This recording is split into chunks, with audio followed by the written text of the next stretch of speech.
LAFC make a big move for a big name. The GOAT goes down with a worrisome injury. Vermont Green, our national champions. Do we have to talk about ProRel?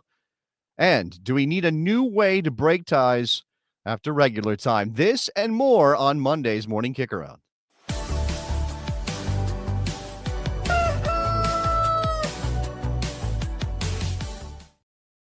Hello and welcome to the show. I am Jason Davis. That was the sound of Franz Peckinpauer. That's the name of our rooster. We call him Franz Peckinpauer.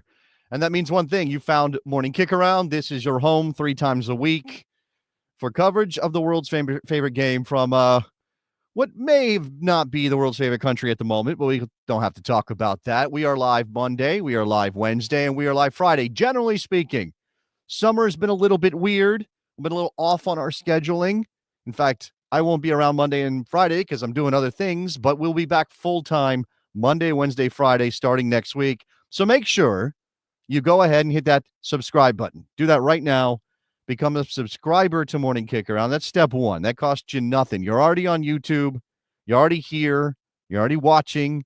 You know there's a ton of videos, various things being covered here on our channel, American Soccer in Focus on Morning Kickaround. You can also sign up. Throw a little bit of money at us every month to become a member on the YouTube channel. That gets you access to the Discord, which is a very cool community. I owe some people some stuff. I'm sending my stuff out. All this stuff that's behind me, and actually you can't see a lot of it. It's in front of me as well. I'm sending it to you if you ask for it after you become a member of the Morning Kickaround channel. So become an MK Ultra and get some stuff, or get a thing. Can't send you multiple things. That would be unfair. I got to keep some of it for other people, but you can get in and get some stuff. A bobblehead. There's bobbleheads. I can't point the right way. There's bobbleheads over there. You know, this is like the mirror thing. You can sign up on the channel, MK Ultra, right now. Be one. And if you want to throw us a little bit of money, that is not through the YouTube platform. Maybe you just want to, maybe you got $10 and that's it. And you want to just throw that at us, you can do that on coffee.com, co-fi, I'm going to say it right, /Morning Kickaround.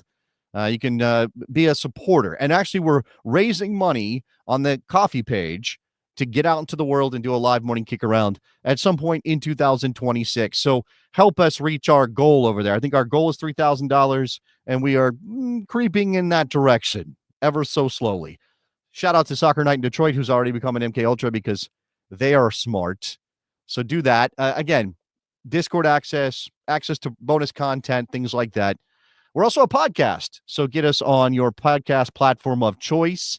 Every show posted after the fact so you can listen to it on your drive or your run, whatever it is you're out there doing. We are growing here on Morning Kickaround, and we do need your help in order to do that. All right, that is all of the nonsense out of the way. That's all of the asking for you to support Morning Kickaround to keep us going. Again, by myself today, but very excited to get into some big things, some news. There's all kinds of stuff. Right now, let's get into long balls on Monday.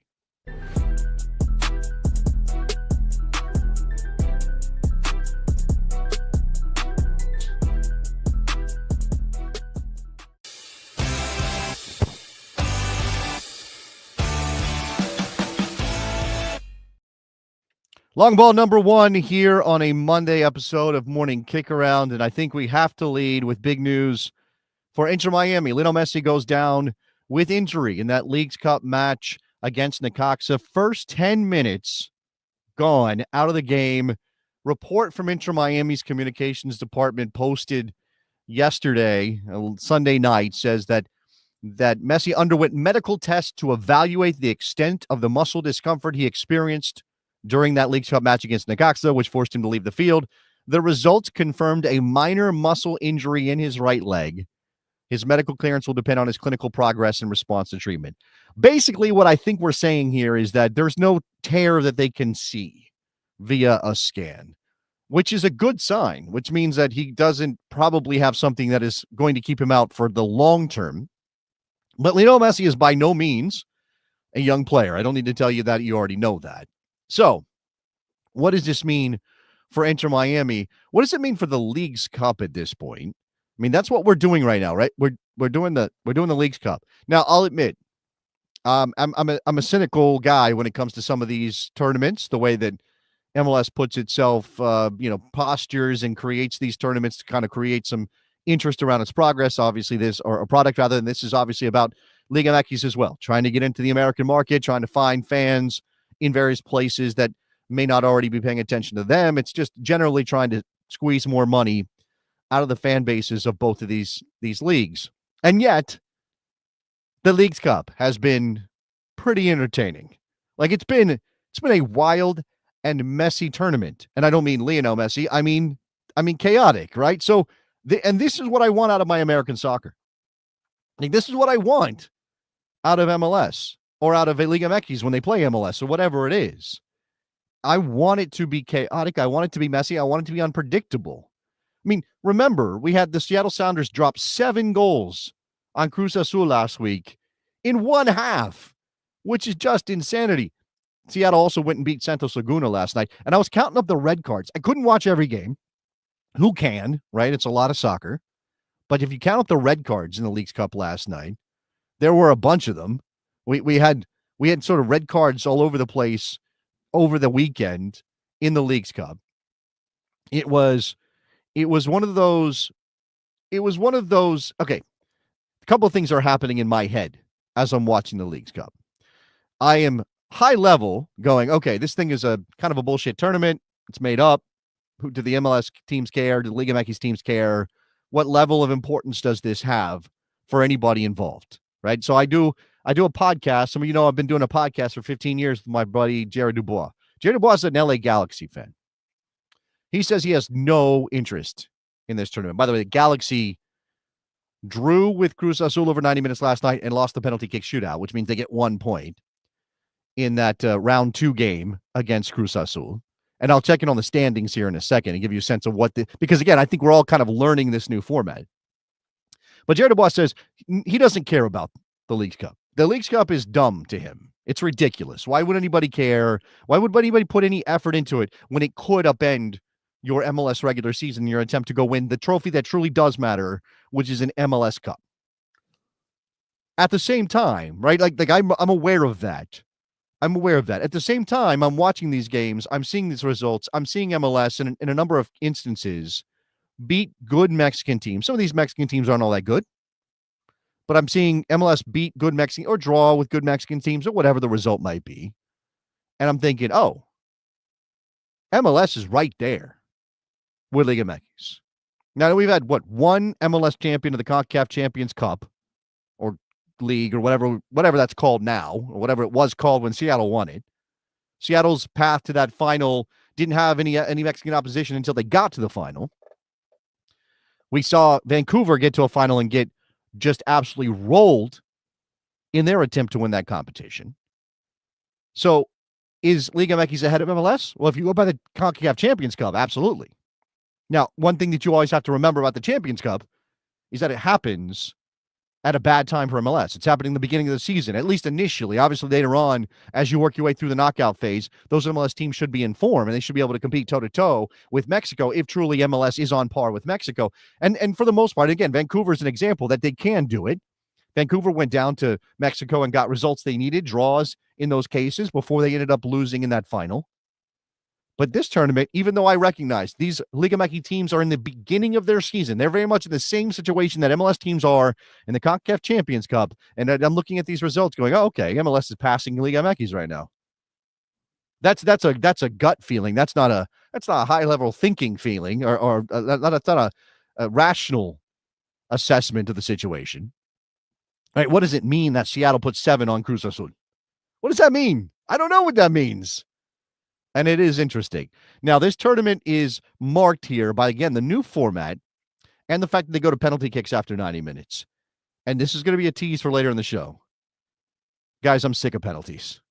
I'm over penalty kick shootouts right now. I mean, it's just too much. We had the Women's Euros, so many penalty kick shootouts. England going all the way to win the title because of penalty kicks. And then we get this. It's penalty kicks on top of penalty kicks. Every single time there's a draw after 90 minutes, we got to go to a shootout to determine who's getting 2 points and who's getting 1. No, we'll talk about more about penalties later on in the program. Checking in on the standings in the Leagues Cup. Again, the way that this works, there's 18 Mexican clubs. That's the entirety of Liga MX, the first division. And there are 18 MLS teams. That's everybody who made the playoffs, although you swap out Vancouver and San Diego. Vancouver, because of Canadian championship or whatever, is not participating. Vancouver or San Diego rather takes their spot. So you're competing against clubs from your own league to advance the knockout round, even though you're not playing clubs from your own league in order to get to the knockout round. Because again, they've formatted this to absolutely squeeze everything they can out of the MLS Liga MX rivalry. Tigres is top of Mexico's division with Juarez and Mazatlan on 5 points, Pumas on 5 points, Toluca on 5 points. It's going to come down to goal difference. So Tigres is leading the way. Right now, again, it's Juarez with +3, Mazatlan +2, Pumas, Toluca +1. Necaxa and Pachuca are trying to break their way into that top 4 with their final games coming up. For the MLS group, the Sounders on 6 points. They're +8 because of the 7-goal win over Cruz Azul. You've got Portland Timbers on 6 points after their second win over Querétaro, a game that happened on Saturday. Inter Miami with their draw against Necaxa, a game that they won on a penalty shootout. They won by 2 red cards in that game. Falcone red card in the 17th minute. But Inter Miami wins the penalty kick shootout, so they get 2 points instead of 1. So they're on 5. And then Minnesota is there. Okay. Chris is saying this is part of this story. In a format like the League Cup, not having penalty kicks is setting up for disaster where some 5th level tiebreaker is why one team makes it over another, which is not great for a qualifier for CONCACAF Champions Cup. So I understand why it's happening. It's just sort of like recognizing that a thing needs to exist if they're going to do the format this way, but not necessarily enjoying the process. Like, I know I need to get my teeth cleaned. Do I enjoy that process? I do not enjoy that. I don't know if you guys do. I do not enjoy that process. All right, let's move on. Long ball number 2, and this is massive news. Son Heung-min has announced he is leaving Tottenham. In fact, I wanted to play a little bit of his emotional goodbye after their most recent preseason match. Here is the Korean superstar. Before we get to what's happening next for Son, here he is. We start the press conference. I just want to share the information that I decided to leave this club in this summer. So, and yeah, respectfully, it's a club and it's helping me to my decision. So, I just want to share this information before we start the press conference. So, thank you. It was the most difficult decision I made in my football career. So I've been here 10 years in a beautiful club and beautiful fans and having such amazing memories. And after that, leaving this club, I think it was just so hard to make that decision. But all right, so that's Son announcing that he is leaving Tottenham this summer. I know our producer Jenny, a diehard Arsenal fan, a gunner. She is not shedding any tears over Son leaving Tottenham. She doesn't feel for him. She has no emotional connection with what he was just saying there.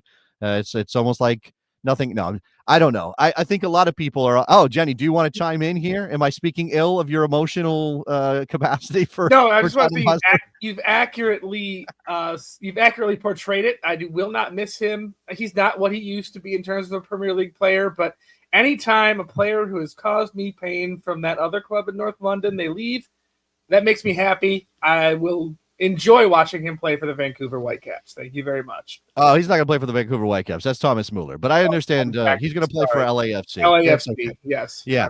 No, this is the thing about Son. Okay, so he's leaving Spurs. That's emotional for him there. And he is, he is in a modern sense a hero for that club. Right. Again, whatever you think of Tottenham Hotspur as a club, whatever you think about their annual travails and all that stuff, there's no denying how important Son has been to that club.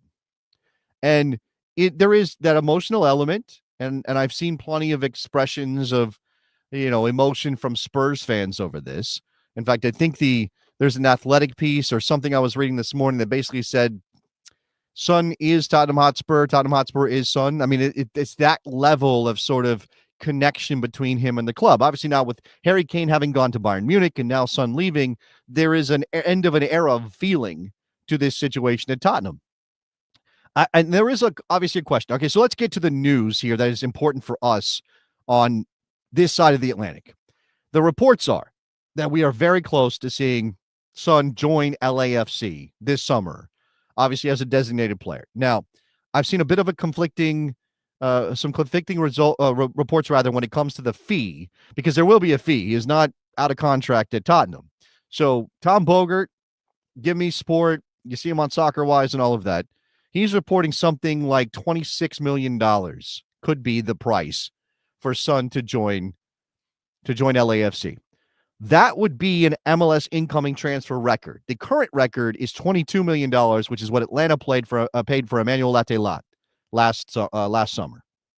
I believe that was last summer. Was that January? Sorry. Whenever they brought him in. I believe it was January ahead of the season. So that's the current record, $22 million.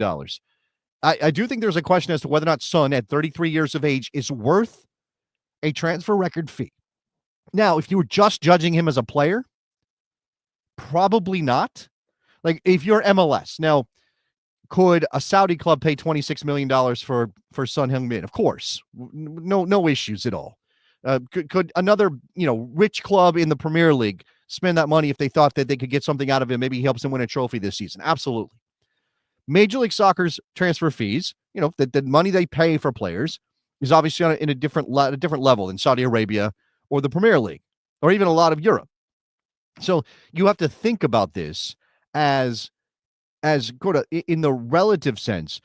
It's astronomical by MLS standards, right? It's huge. Now, as a player at 33, is he worth that? I would say that for anybody who's sort of judging him off of last season, I think you throw that out the window. I think the chaos, everything that came with Tottenham Hotspur's season last year, the way that Ange Postecoglou played did not benefit Son Heung-min at Tottenham Hotspur. So I think it's really tough to know. I think he still has plenty in those legs, and I think he can give plenty to LAFC. It's just whether or not you think that transfer fee is worth it. But here is, of course, the rub. He is going to drive so much interest for that club in an area that has a very large Korean community and will certainly draw a lot of attention from South Korea itself, from the world of Koreans, that it's going to benefit LAFC in ways that are not about his performance on the field. Now, you'd like him to match those things, right? You don't want this to be... Now, Gareth Bale scored the most important goal in LAFC history, but he otherwise was pretty absent as a designated player signing from LAFC season. And then obviously we just saw Olivier Giroud end up as a failure. I mean, let's just be honest, a failure at LAFC. Didn't deliver what he was supposed to when he signed. Now, Giroud's on a different level in terms of fame, I think, than Bale or Son, obviously. But he had a resume and it didn't work. So is LAFC getting the right choice on two fronts? The marketing front, there's no doubt this is going to be a hit for them marketing-wise. And the playing front, and can they match those things? And by the way, it's cynical on some level and maybe lets them off the hook. But they don't need him to score 10 goals down the stretch of the MLS season for this to be a massive success for them, for this to be a coup for LAFC.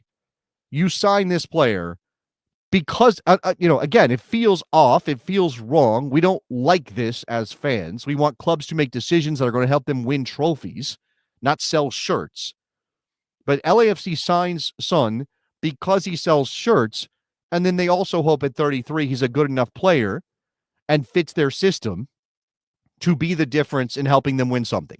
Worth pointing out that Denis Bouanga and Son may have some conflicts in sort of where they want to play and what spaces they want to exploit. And I don't know.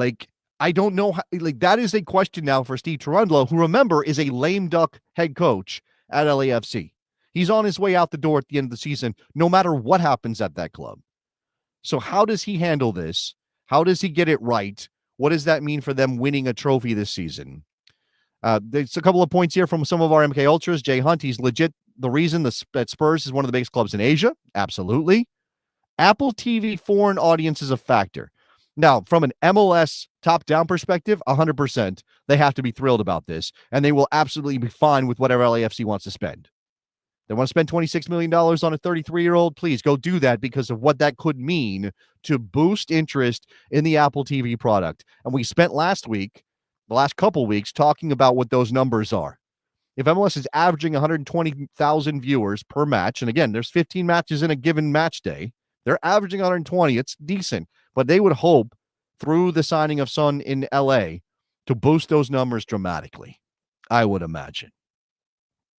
Let's move on. Long ball number 3 here on a Monday. Biggest story in American soccer. Okay, outside of Son maybe going to LAFC, outside of Lionel Messi getting injured.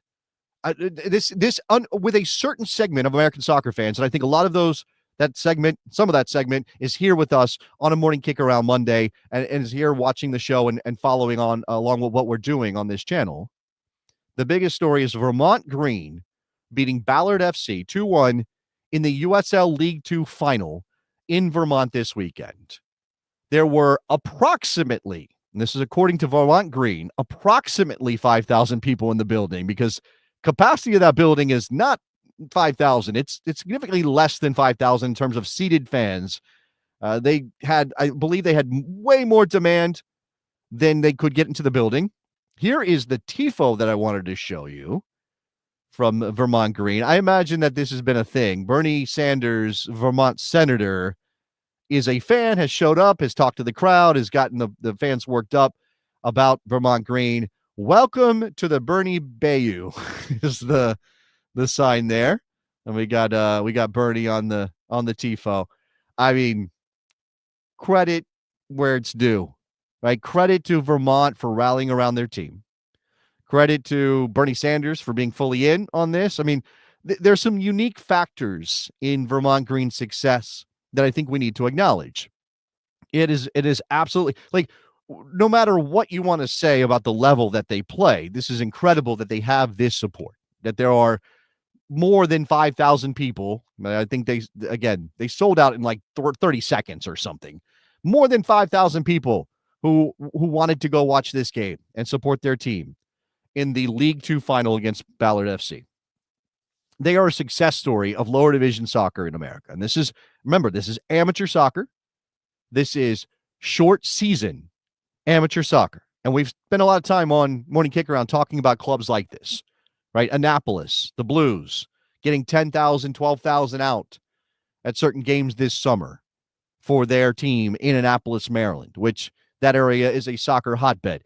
And now, and maybe a little bit different than, say, Vermont Green, where the nearest other soccer option is hours drive away. Annapolis, you can get to DC in an hour. You can get to Baltimore, and there's not a pro team in Baltimore right now. Maybe there will be at some point in the near future, but you can get to those cities very quickly and see some soccer. Maybe it's a summer soccer series game or something that hits those areas. The fact that people show up shows that they are interested in something that represents them locally. And that is absolutely the story of Vermont Green and what's happening in Burlington, Vermont. So it's 2-1 on the day. Big day out for everybody there in Vermont. Worth mentioning that I don't know the exact number, but I think there are several players who are part of Vermont's National College Championship that play for Vermont Green. So then they've doubled up as national champions in basically one season. What is that, 8 months or something like that between those championships? So congratulations to them. The scenes are the story, but let's not forget about the players. Let's not forget about the guys who went out there and, obviously won that championship. I should also mention Ballard, right? Ballard FC from the Seattle area, a team that I talked a little bit about with my friend Jeremiah Oshan on his podcast, No Saudi Edis, when I appeared. I think that was last week. And producer Jenny said something before the show that I didn't take issue with it, but I thought it was an interesting thing to bring up and maybe discuss. She said, congratulations to the Vermont Green. They deserve it. They deserve it. The fans deserve it. So now we're getting into an area of judging which fans are better fans, I suppose. Now, is it just about numbers?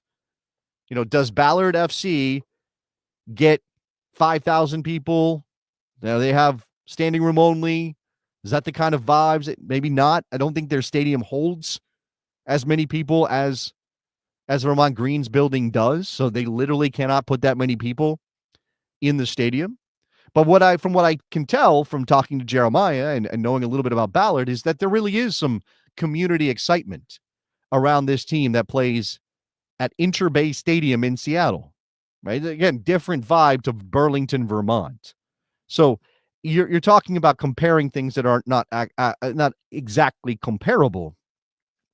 And I don't know that if Ballard had won this, I would have said, well, that doesn't seem fair. Vermont deserved it. But I take the point. We, especially as American soccer fans, respond in visceral ways to something like what's happening in Burlington. Okay? And somebody in the chat has already mentioned Detroit City FC. So there's Steve. Vermont Green kind of remind me of Detroit City FC in 2010 when they were in the NPSL. Now, this is going to be an interesting point to jump off from because Detroit City FC is now a professional team planning on building a 15,000-seat stadium in Detroit. So 2010 is 15 years ago. Is Vermont Green on a trajectory to do something similar? Right? And I'll go back to our discussion on the show about Annapolis Blues, about some of these other teams in the high amateur divisions of American soccer, with that's MPSL, USL League 2. Obviously, you have MLS Next Pro with a couple of independent teams as well.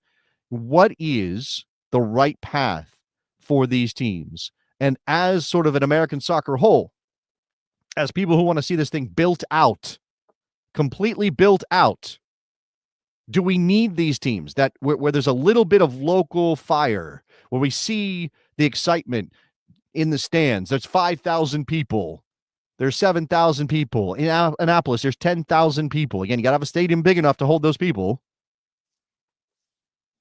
Do we need them to level up? Is it imperative that they level up?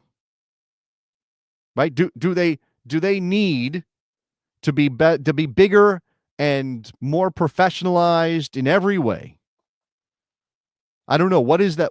Who's deciding whether it's necessary for clubs like Vermont Green or Annapolis or anybody or Detroit? Go back to that period. I mean, again, Detroit doesn't get where they are. Detroit isn't the professional outfit they are now if they didn't find something, lightning in a bottle, whatever you want to call it, with the fans who responded to that team when they were playing in NPSL, at Castech, in Keyworth Stadium, where they obviously still are today and are trying to get out of because they've outgrown that building. And again, what does that mean? Is there enough demand, not over 5 or 6 games in a summer when you're playing a 2-month season, but is there enough demand over an entire professional season? And remember, I mean, what are we talking about in the championship? Is that a 34-game schedule in the USL Championship as well? 17 home games. Played it in different seasons. They're not all in summer. They're not all when the kids are out. They're not all when hey, this is time to take a vacation. Oh, we had some time. Let's go see Detroit City. Let's go see Vermont Green. Let's go see Annapolis play. I mean, it's not to say it can't happen. It's not to say that those clubs can't level up. It's to remember that that's not a simple process. That when you're talking about going from what Vermont Green is now, or what Annapolis is now, to professional outfits, it's not just, it's so obvious that they're going to be successes, right? It's also, again, worth pointing out, Vermont Green has an environmental justice mission. It's part of that's why they're called Vermont Green. It's built into who they are as a team. And if you now say, hey, you're going pro, what does that mean? Well, now you got to travel. Carbon footprint's a little different when you're traveling a lot farther for games than Vermont is right now. And again, there are lots of things at play here. And I will have further comments on this, because when we get to the hot topic in just a minute, we're going to open up a big can of worms that comes with Vermont Green winning this USL League 2 title. Real quick, though, become a member, subscribe, do all the important things to help us grow here at Morning Kickaround. That would be great. A couple bucks a month gets you access to the Discord. You can become an MK Ultra. You get some, you get the nice little acknowledgement here. This is Soccer Night in Detroit on Detroit City. Detroit City FC has been drawing around 6,000 since being in the championship. Their national TV match with Pittsburgh drew over 7,200 at Keyworth. Just some context on attendance. So there you go. Become a MK Ultra. Subscribe. You can also send us some money on coffee.com/morningkickaround. That's a good way to do it. I didn't mention the email address if you want to send us an email. I got an email in my inbox. I think it was maybe originally going to be directed at Morning Kickaround. It landed in my inbox, and it was a full revised format for Major League Soccer's playoffs. And maybe one day we'll get back into our manifestos and various ideas that have come from our viewers. So you can send us an email at morningkickaround@gmail.com. We're a podcast. You can get us on your favorite podcast platform as well and listen to the show if you don't need to see us, which is fine. We do occasionally have visuals, but we're good as a podcast as well. Okay, with that, all right, here we go. This is what we're going to talk about. Off of Vermont Green winning their title, a big hot topic here on a Monday episode. Does it always have to be about Pro Rel?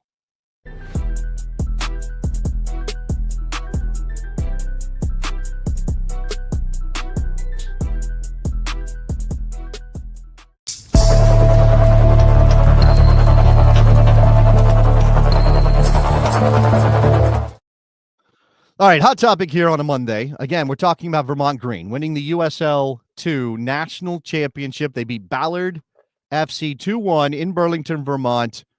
More than 5,000 people, it seems, were on hand. I believe Bernie Sanders was one of those people. Lots of excitement in Burlington for this team.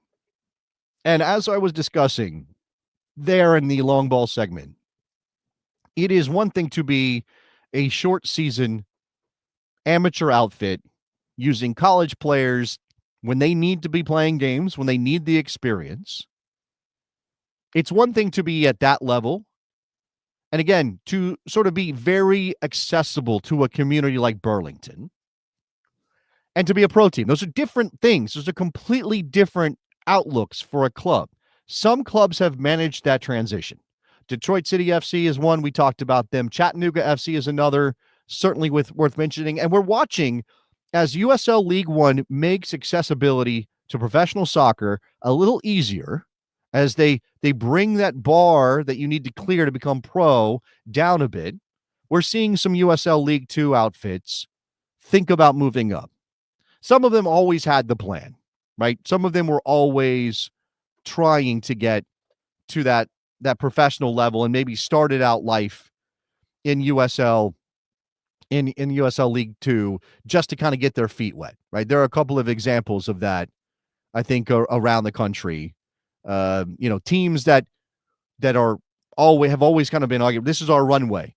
There are other teams that have been in USL League Two for a while or, sort of built something already that are thinking, all right, we want to go pro. USL League One gives us an opportunity to do that, right? And again, this is what is important for USL, to make sure those teams are going to succeed when they make that jump, right? You don't willy-nilly hand out USL League One franchises and say, all right, sink or swim, guys, because ultimately you damage your brand if you've got teams that are collapsing after they go pro, right? So you don't want to see that. You want to see teams be able to make that leap and do it successfully, right? You don't. And this is, again, we talk about the number of dead American soccer teams. If you want one reason, like if you're looking for one, if you want to be reductive and bring it down to one reason why promotion and relegation does not have or did not have more support behind it from established soccer leagues, and now we are watching USL make moves in that direction, all right? We talked about why now when some of the elements that are part of this. But if you want one reason why Pro Rel has been so long in coming, it's because clubs died so often, because so many clubs failed. If every club that started life in American soccer survived, at this point, the map would be completely dotted with teams. Like, we wouldn't have to be building out leagues. They would have been built out. But so many clubs came and went that it has created a negative feeling around the idea of launching a professional soccer team in the United States of America. So after Vermont Green wins their title, wins their national championship, again, in a short season summer league populated by college players, I see more than a handful, and some of them are from the quote-unquote usual suspects, people that I would call pro-rel zealots. I'll call them pro-rel zealots. Now, there is, I think, this is me. Look, and I've been around for a couple minutes, right? I started writing my blog in 2008 on American soccer, not just on MLS, on everything, right? I've been to USL towns. I've seen lower division soccer in America. I've talked to the owners. I've talked to the people running these clubs. Like, I've been around. I would love to see promotion and relegation happen in the United States of America. I've always been on the record as saying, I want pro-rel to happen. But it was always a question of how could it happen? And it was always a question of whether or not it would satisfy the people who have been clamoring for it, the people who do not give any thought at all to the practicalities of what it would mean, but simply want it to happen, as if it's a magic wand. And if you just wave it over American soccer and establish pro-rel, everything will be great. And I've never believed that. To me, that makes no sense. Now, I am also keenly aware that if you always have excuses why you're not going to do it, you never will. What is it they say about having kids? If you wait until you're ready, you'll never be ready. I understand that that's also a phenomenon that exists when it comes to promotion and relegation in American soccer. If we're always, we're not quite ready. We're not quite ready. Well, we'll wait until we're ready. We'll never be ready. You'll always find some reason to think that American soccer is not ready. And I get that. And this is why I appreciate what USL is doing. It's not true, pure promotion and relegation. It's not, because it can't be. Because USL is a separate business entity from Major League Soccer, which is a first division soccer league that exists in the United States of America, that spends more money than anybody else and has the bigger stadiums and all those things. And they do not want to engage with this. And you can be upset at them. You can be angry at them if you want to, and plenty of people are. Or you can do what I think a lot of us should do, which is try to take American soccer on its own terms in some cases. Maybe not in every case.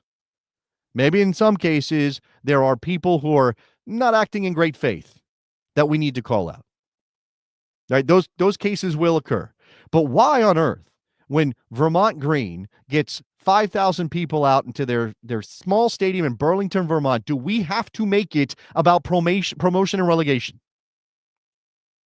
Why do we have to make it? And again, I'm not talking about even promotion and relegation in the USL mode that they are trying to install, because that's not what they're calling for. I know that's a USL club, and you could argue, well, they should be moving up to the USL. They should be moving up to USL League One, right? Don't do expansion franchises, because they don't deserve to be in the league if they haven't won their way into the league. There are clubs like Vermont Green or Ballard or name any other USL 2 team that's had success over the last couple seasons. They need to be in League One because they've won their way into League One. As if it's that simple. Again, as if it's that simple, especially in 2025, for Vermont Green to win a national championship in League Two and then next year play in League One. As if that doesn't require an investment of millions of dollars to make it happen. Never mind the fact that Vermont Green chose the league they're in, launched as an amateur outfit, has that environmental mission that is at the center of the club they want. They never mind any of that. Just the idea of, hey, they should just go up to League One and play in League One.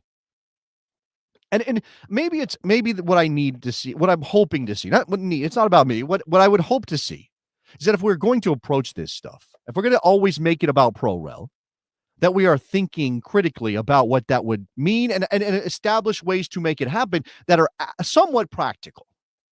Like, if you want pro-rel to happen in America, fine, that's great. But don't imagine that you just open everything up and there's a open pyramid and everything is great. Because that's not where we are right now. Now, okay, Riverside Grove. Promotion and relegation doesn't require you to promote. If you don't meet the requirements, then you don't promote. I don't know that that's an ideal situation in American soccer to be, or any league, to be like, okay, we're opening it up. You can be promoted if you are ready. If you meet the standards, right? By the way, who's setting the standards? Do we want U.S. Soccer setting the standards? Because that's PLS. Lots of people have issues with those. We want, in this case, USL setting the standards. Again, if you want a true connected pyramid, it has to be U.S. soccer, or it has to be a body that operates like U.S. soccer, which is independent of the leagues themselves, because in this country, the leagues are independent businesses who don't have to interact with one another unless you mandate it, at which point you end up in court. See how complicated this is? And that's where we're at. So again, I would rather people be creative and find ways to make this work. And again, I don't want it to be like, well, we have pro-rel, but that team can't go up because their stadium is 1,000 people too small. Or they can't go up because they have an environmental mission, and this would expand their carbon footprint, and they're going to stay where they are. Because we just end up with a bunch of teams winning their league and then not going up. And effectively, it would be the same as it is now. Now, I don't know. Again, everything is so complicated when it comes to the way we do this that maybe the right move is to just simplify. I still wonder who the power is that's supposed to do that. But more than anything, again, I just wanted to bring this up. Let Vermont Green be Vermont Green. Let them be happy for what they've achieved. Let them celebrate what that club means to Burlington and to Vermont without using them as fuel for your particular argument, without making it about your hobby horse, which in this case is promotion and relegation. Right? You are not celebrating Vermont Green and what they are and what they can be, and you're not letting American soccer grow in ways that will be beneficial to everyone involved if you are looking at Vermont Green and going, in a proper football country, they'd be promoted to the next league up. That's not celebrating Vermont Green. That's making it about your issue. Do you know what people in Vermont are thinking? Yay, we're national champions. There might be a handful that are like, it'd be great if we got promoted. It'd be great if we were going up to League One. I would imagine that lots of those fans that were at that stadium watching their team win a national championship understand that their team probably can't make the jump to a professional league like it's nothing. They're probably keenly aware of that. Like, at some point, you have to just let these teams be what they are because they want to be what they are, because their communities want them to be what they are. If the idea is we should open up the pyramid to give access to teams if they want to make the jump, okay, that's a different argument. And you're just talking about right and wrong. What's in your head as this is right, this is wrong. That's how you view the world. But that's not how it works when you're trying to create a system for a country of 350 million people with a geographic footprint like the United States of America. Here is an interesting thing. And yeah, I would agree with this too on some level. We aren't a proper football country and likely never will be. Let people enjoy things. Now, the follow-up there is what Andy says. No such thing as proper. How about that for an idea? How about we just accept that American soccer is different than whatever your prototypical soccer country might be, because there are many and they do it differently. All of them are doing things in a completely unique way. All right. That's it. That's the rant for today. We don't have to do any more of that. Shout out to everybody in the chat. If you got thoughts on this, again, we can talk about pro-rel, and we will talk about pro-rel, and we have talked about pro-rel. But man, it doesn't have to always be about promotion and relegation in the United States of America. When we talk about teams like Vermont Green, it can be about their success, their unique thing that they have going on there, that for them isn't about being promoted. It's about winning the championship they just won. That's all it's about. Celebrating their community, being content with that. One more comment. I said this on my Blue Sky account, which is davisjason.bsky.social, if you want to follow me there. I've been on YouTube a bit, right? I'm on YouTube. I'm looking through my algo is giving me stuff, and I'm a soccer guy. So what do I get? I get soccer stuff. And I get stuff like with titles. I don't think this is exactly the title. I'm paraphrasing it. Why this 4th division team is MLS's worst nightmare. Guys, you don't have to make that content. I would suggest you not phrase it that way. You can talk about Vermont. You can talk about Annapolis. You can talk about whoever you want. Celebrate them for what they are. Maybe don't make it about the soccer wars all the time. I mean, and first of all, that's not a thing.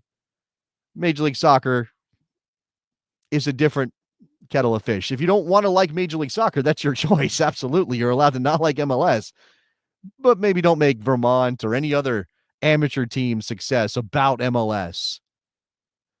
Oh, man. There is it's really hard for me not to think that Vermont Green and any other amateur team that's getting thousands of people out, or any other lower division team that's getting thousands of people out, even the USL, that success in American soccer is not possible without the things that happened in the 90s, without the things Major League Soccer has done, without the attention MLS has brought to the game, generally speaking. Whether or not MLS is a success, that is a question for you. That is subjective. It's weird for me to hear people say, oh, MLS is terrible, it's a failure, when they have soccer stadiums dotting the map, when they have, earned an opportunity to be on Apple TV, whatever that means, right? In the moment, you can judge their decisions as right or wrong. And I know plenty of people are purists when they come to this game, and it doesn't feel like MLS is pure. That's fine. That's your choice. But again, in a unique American context, in a unique American context, it's really hard to imagine how it could have happened elsewhere or otherwise. And in that unique American context, where it's difficult to imagine it happening in a different way, the fact that MLS pulled up in its wake, I'm not giving MLS credit for USL success. I'm saying that it's all connected. The rising tide has lifted all of these boats.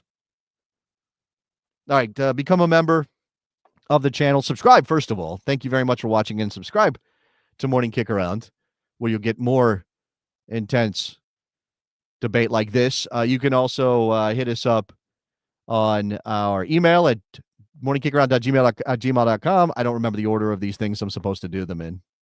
There's an order to all of this. You can also hit us up on our coffee page. Give us a little bit of money and help us raise cash to get out into the world and do a live show in 2026 when the World Cup is coming to these United States of America. I think that's it for the plugs. When we come back here, how about a big question? Again, lots of penalties in the Women's Euros, lots of penalties with the League's Cup. Do we need another way to do this? Or should we get rid of spot kicks? Stick around.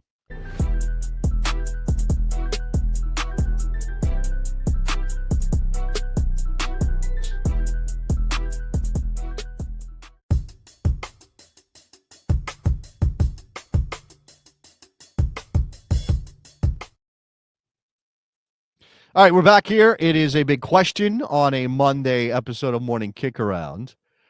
And I saw, I was on Blue Sky, dual screening it during the Euros last week. Obviously, congratulations to the Lionesses. I know I poked the bear a little bit and got some people worked up. I maybe was a little provocative with something I said about Chloe Kelly's celebration when she scored the penalty kick against Italy. Then she went on and helped England do the deed and win another European championship. Credit to Chloe Kelly, by the way. But those penalty kick shootouts in the Euros, and then which weren't great, bad penalties in the Euros, and then we get Leagues Cup coming up behind it.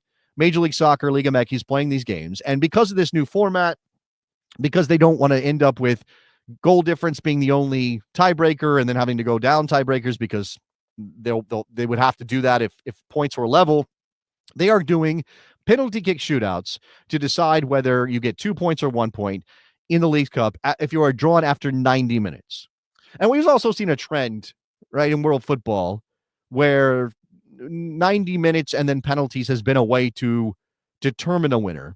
Part of this, I think, is a reaction to climate change, to the number of games players are playing, but you're seeing this trend in certain competitions where instead of an extra time period of 30 minutes, we're going directly to penalties. But obviously, after 30 minutes of extra time, if we do not have a goal, if we do not have somebody who has taken a lead, we go to penalties, right? This has been, how long have we been doing this? The penalty kick shootout is 30-something years old as the key mechanism for determining winners. And then obviously, golden goal was a brief interlude, and then we had penalties before that, right? One of the most famous penalties of all time is Roberto Baggio blowing the penalty over the bar at the 94 World Cup final in the United States of America when Brazil beat Italy. Right? If you are old enough or you just know your history, that's an indelible memory. And that we have every fan base, every Every club team's fans, every national team's fans has memories of penalty kick shootouts. Right? And then there's obviously that, that joke about how, who said it? I don't remember which Englishman is reported to have said this. It's probably apocryphal, but it's football's a funny game. You play 120 minutes and then Germany wins on penalties or something like that, right? England famously bad at penalties. I mean, that was the history, right? We all very much enjoyed that, unless you're English. And Rob's not here, so I can't make him feel bad about England being bad at penalties for the most part, right? But Gary Lineker, thank you very much to K-Plum. Gary Lineker is the one who said the thing about the Germans always winning on penalties. All right, so penalty kicks have a place in our collective consciousness when it comes to this game. Right? They are part of the story that we tell about football. They are part of our memories. They're part of, again, it's England's bad at them, Germany's good at them, whatever it is. Right? Again, Lionel Messi in the double touch in the World Cup in 2022, a tournament they went on to win. And then we had this past Champions League tournament when you had a situation, Julian Alvarez with a double touch for Atletico Madrid, which then gets ruled out. Now they've changed that rule, by the way. By the not in every case are penalty shootouts, but I'm just thinking about that sort of element of the story of football. And again, penalty shootouts have their own individual history and story. And I'm on Blue Sky and I'm watching these penalties, and I can't remember which of my follows said it, but it was essentially opening up the giant can of worms that is, do we need to talk about penalties? Are penalties the right way to determine a champion or determine a winner? And I think that you do something long enough and it just becomes normalized as that's what we do. Right? Again, now it's maybe 90 minutes sometimes, but generally speaking, we play 120 minutes in knockout soccer. And then if we are still drawn, we go to penalties. But if you think about what penalties are, they're a very, very, very poor representation of what it takes to win a football match, to win a soccer game. But it's not anything like open play. And again, this is why golden goal came into being. The idea that you just play until somebody wins the game with a sudden death goal. But the problem with golden goal is that it actually incentivizes defending. It incentivizes you to not give up the goal rather than to go for the goal.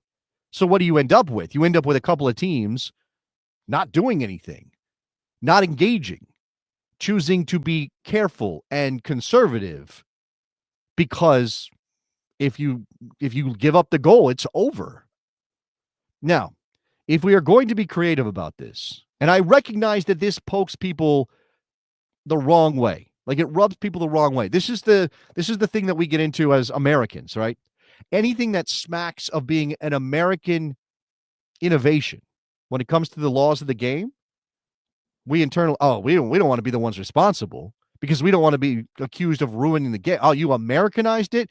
That's in soccer, that's a slur. Oh, you Americanized it. That must be bad. But I'm seeing in the chat the idea of taking players off during extra time to create space, right? This is something that the NHL does during regular season overtime periods. So that you're still playing the game, you're just playing it in a way that's more likely to end up with a goal because you create more space, there are fewer defenders available, there's an opportunity for something to happen. I don't know. Like, is that something we could stomach? And by the way, IFAB is willing to be kind of out there on the edge with some of this stuff. It's not that long ago that IFAB was talking about a sin bin. Like, I don't even know where those trials are, where that idea went. And in fact, I think, Arsene Wenger's as much for changing the laws as anybody. He's over there saying weird stuff all the time. Like, should we do kick-ins instead of throw-ins? Stuff like that. Does the goal need to be bigger? Maybe it doesn't. Hey, maybe you do penalties, or maybe you do a penalty kick shootout at the end of regulation or extra time, but you do different kinds of penalties. What about 35-yard penalties? The kind that MLS did in the beginning that the NASL also did. Like, what if it's that, which is a better approximation of the skills necessary to score a goal in regulation, in open play. Like, I don't know. I have vague memories of the MLS 35-yard shootout, but I'll tell you what, like, I have a reaction. I can't necessarily verbalize it, where I don't like that idea. That sounds weird to me. Like, what? And I have heard from people I've worked, like Tony Miola, in the early years of MLS, said he hated that because it's an injury waiting to happen. Because what if the goalkeeper can't stay on the line or the goalkeeper can't stay close to his line, because then he's just at the mercy of the attacking player, the player with the ball. So now he's got to come off the line to challenge to cut down the angle, right? We talk about that, cut down the angle. And now you've got to go diving in, because if the player with the ball just dribbles around you, it's over. So I don't know. Like, again, like, is there a perfect way to do this? No. Again, you could keep playing and playing and playing and playing and playing forever and ever and ever. But the nature of this game and the fatigue that sets in. And even if you are, I suppose you could be even more. Okay, we're going to go to extra time. And after the end of half an hour, if we don't have a winner, we'll go to a bonus extra time period, 15 minutes. And it's either taking off players or you get more substitutes. Now, at that point, you're probably all the way down your bench because you're not dressing that many players. But man, I don't know. And again, okay, here's an opinion. Let's bring everybody in. Bernardo says the only reason we're talking about changing penalties is because there's too many. Penalties are good. Too much of a good thing is bad. Don't change them. Just make them more rare. How do you do that? I mean, so what are you saying, Bernardo, that MLS and Liga MX should not be using them in the League Cup? How do you break draws at the end of 90 minutes if you don't want to put your players? Because again, we're acknowledging that this tournament is a little bit of a distraction and a little bit too much for these players who are carrying the burden of playing games through the summer here in the United States of America. Hey, we're going to keep doing this. You got to play Leagues Cup. We got to find a way to break ties, but we can't do penalties because there's too many of them. Okay, what do we do? Or there's, again, I don't know. Again, I get the inclination that what we need to do is approximate the real game.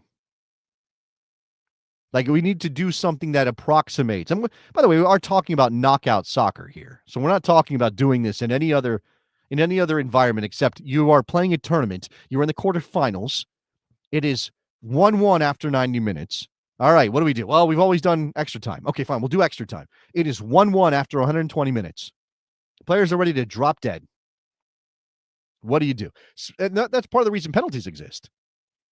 Because at that point, it's a lot to ask the players to go out and run another couple miles as they look for a goal. And again, as I said with golden goal, you're incentivized to defend rather than attack.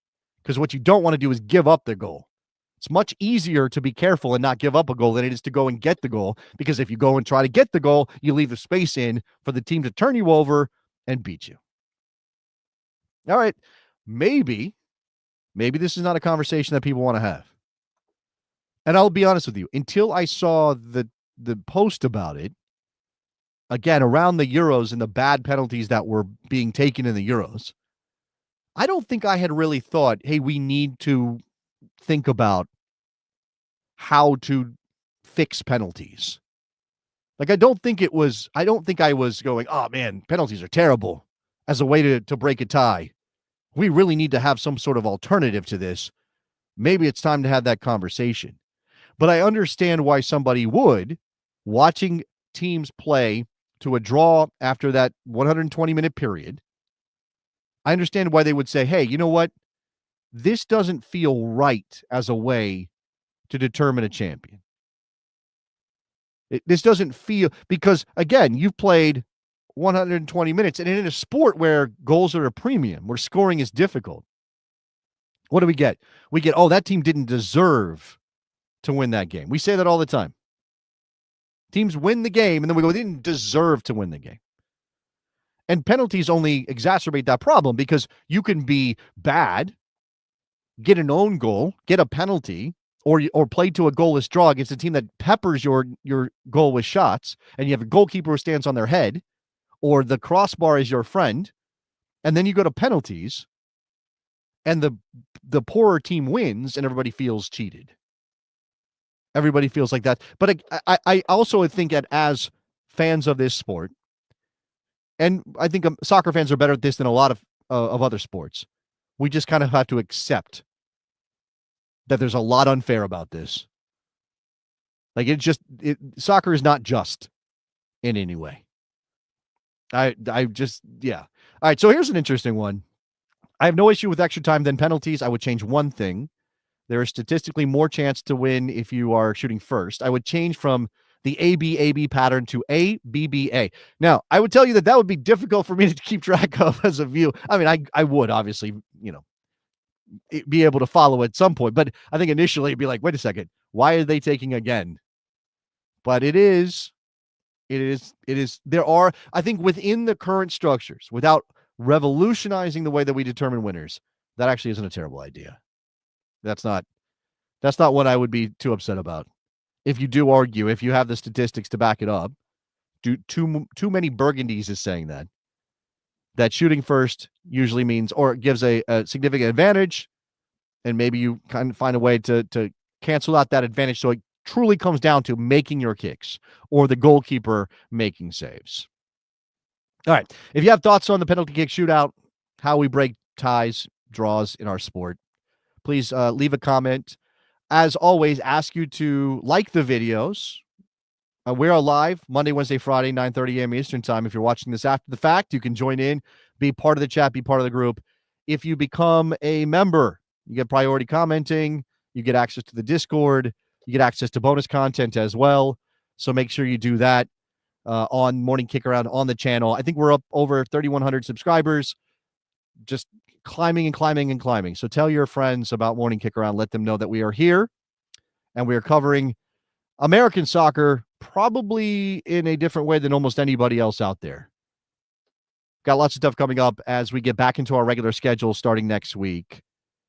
Shout out to Rob, who was not here today. He's on vacation. I know that he would like to be here, and he will be back very soon to talk about American soccer and all things happening in the world of football on Morning Kickaround. All right.